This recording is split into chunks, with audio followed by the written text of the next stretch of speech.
We are in a hotel crawling with reporters. If anyone sees you leave this hotel, I will Brexit your head from your body. Your Royal Highness. Let me tell you, anytime that a rom-com pops up on the radar that I'm going to have to review or has high popularity or anything like that, I simply try and weasel out of it. And I know I have to go ahead and actually do that because I try and be balanced here. I run across all the genres, but good grief.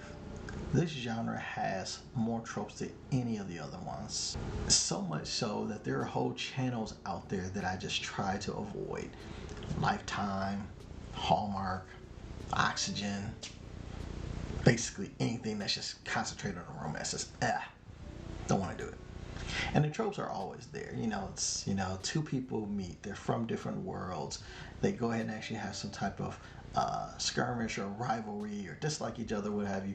But then there's some type of circumstance that happens that makes them, ingratiate themselves to each other. They kind of like each other. They start noticing things about each other. Then, they might go and actually have a little romance. But something's going to go and actually break them up. They might get together. Maybe they won't. Whatever. Blah. Oh, my God. You can go and actually write your own rom-com fairly easily. And they do it all the time. That's why Hallmark Channel exists.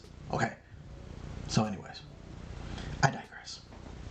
Now, the only thing that was saving this movie for me was the possibility of the different culture and political differences. And to be honest, the sexuality aspect are a change of pace for me. After all, there are only a few movies that represent the LGBTQ plus community that have seen mainstream success. So we're going to go ahead and actually take a look at this one to see what it brings us. Now, obviously I'm a casual viewer here, not a rom-com fan, not something that I go ahead and actually subscribe to. However, I've seen enough of them, I've been around enough people that are my main target audiences, so I'm going to go ahead and give that perspective as well. See, I always feel like you should know where your reviewer is coming from when they go ahead and actually give you a review, so you can know if they have a bias, they have a hang up or whatever, and really kind of get a good feel for what's going on with them. I watch new movies that come onto the streaming platforms. They're only available on the streaming platforms, and I review them to see if they're worth your time. I watch them so you don't have to. If you like how that sounds, do me a favor, click like, share, subscribe. And now, let's get into that review. Red, White, and Royal Blue is a rom-com that premiered on Prime Video in August of 2023. It has a runtime of 1 hour and 58 minutes. The screenplay was based on the book of the same name by Casey McQuiston. It stars Zachary Zakir Perez as Alex Claremont Diaz, Nicholas Galitzine as Prince Harry, and Uma Thurman as Ellen Claremont. So here's what we got as far as the synopsis for this bad boy.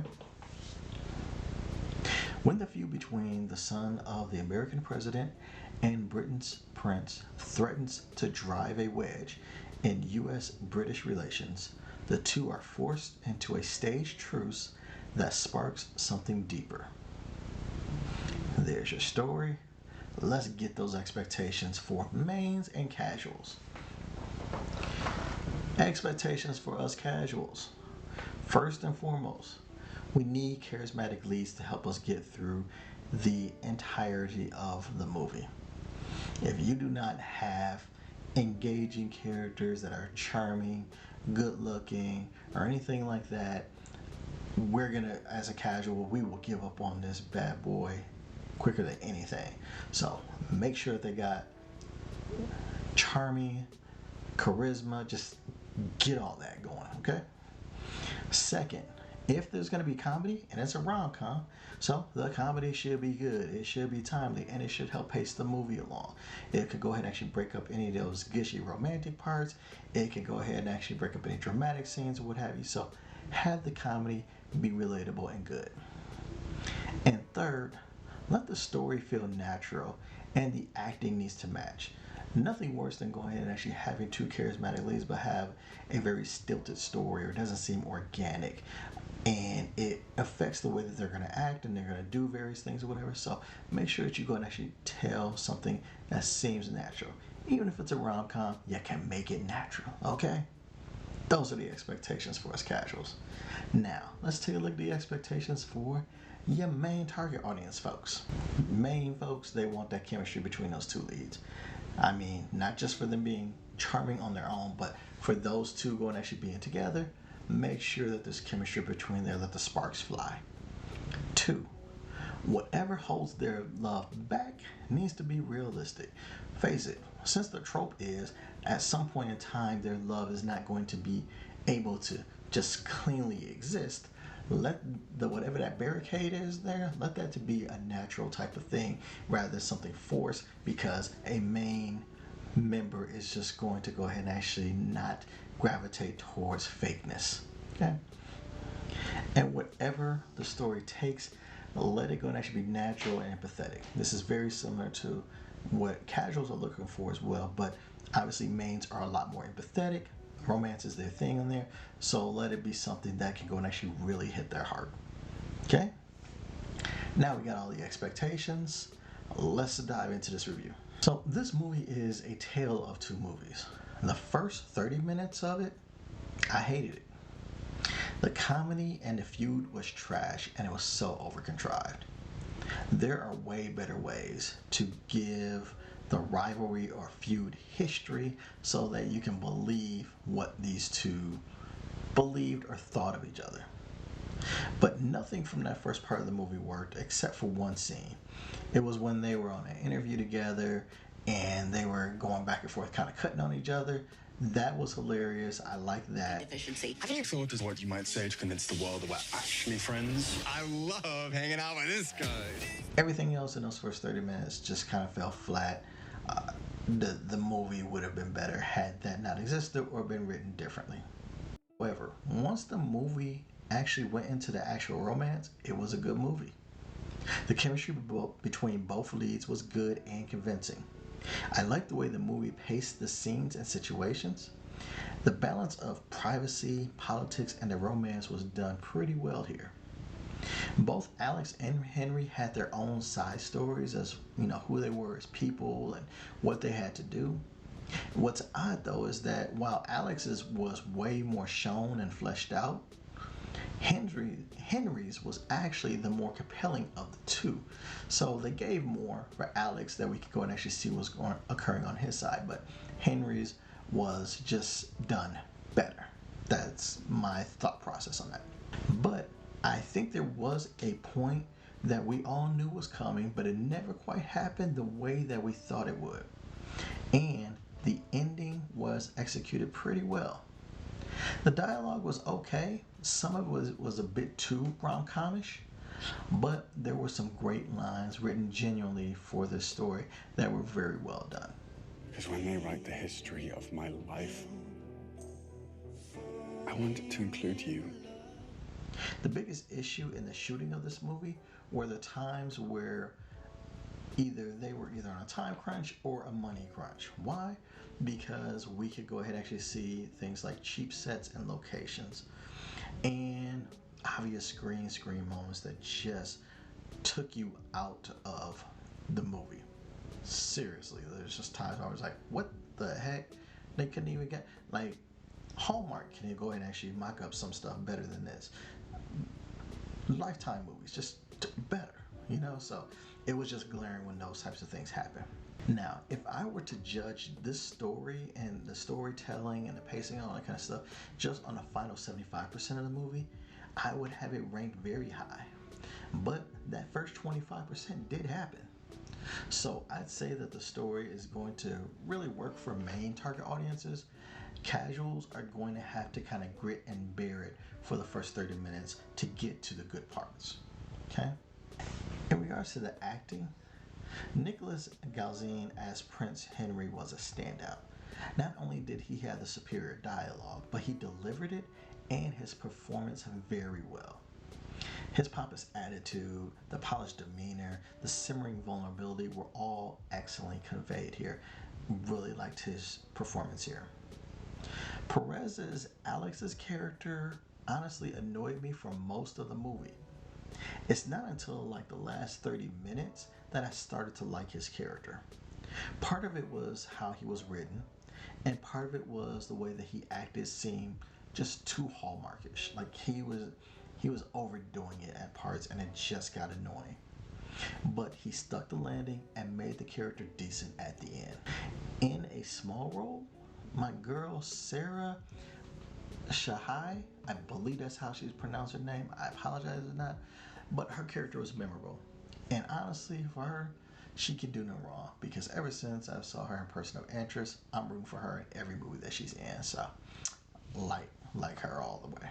Most of the rest of the supporting characters were okay, nothing too phenomenal, nothing bad. I will say I could go my whole life without hearing Uma Thurman doing a southern accent ever again. Her character was fine, but good lord, that accent was cringe. I wish they could have found another place for her to be from, but there's a reason why they made her southern, and so I understand it, but good lord, wow, that was rough. So overall, I'm going to say that both mains and casuals will find the acting perfectly acceptable for the cast as a whole. Some other things to touch on this movie. This movie hits a bunch of different topics. Some were heavily addressed, others just kind of touched upon. Sexuality, including bisexuality, not just homosexuality, immigration, politics, commitment to country and family, as well as your commitment to yourself and to a partner, personal privacy, media, and of course, coming out of the closet. This is a movie for people who aren't afraid to open their minds. Honestly, for me, I'm gonna be honest here, that showing affection by gay men is sometimes uncomfortable for us straight males. And with sex scenes, forget about it. I don't know, it attacks our masculinity in some kind of way. It just makes us uncomfortable at times. But I do get that we have heterosexual scenes in mainstream movies since the dawn of time, since they've been running those damn films, okay? And there's a purpose most of the time to convey the love that couples have for each other. And so I sat in my uncomfortableness, and I'm proud to say that I did not have a problem with it because I understood why it was there, and it did go ahead and actually make me feel and understand these two people's relationship. The world and minds can be progressed if we allow it to be.